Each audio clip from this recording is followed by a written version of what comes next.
தாயின் கருவுக்குள்ள 10 மாதம் ஆனந்த தவம். தாயின் கருவுக்குள்ள, அதனாலதான் கருவறை. தாயின் கருவறை. கருவறைக்குள்ள யார் குடியிருப்பாங்க? தெய்வம். தாயின் கருவறைக்குள்ள யார் குடியிருந்தது? அப்ப நாம யாரு?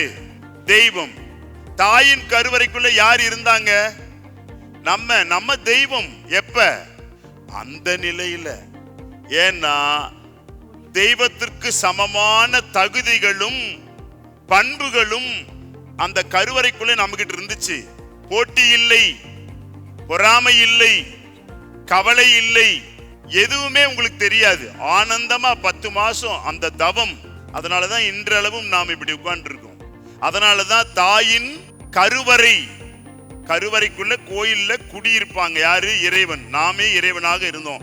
இறைவனுக்கு சமமான தகுதிகளோடு நாம் உள்ள இருந்தோம். வெளியில வந்து விழுந்தோம், பிடிச்சது.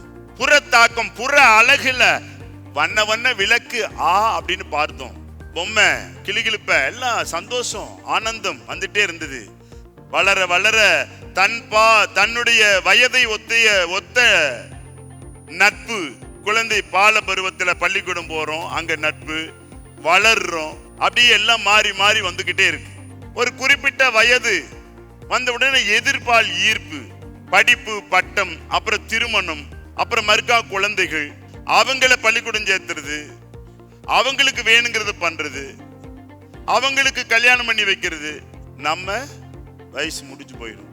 நம்ம யாரு, எதற்காக பிறந்தோம், இந்த பிறப்பின் ரகசியம் என்ன ஒன்னு தெரிஞ்சுக்காமலே போயிடுறோம்.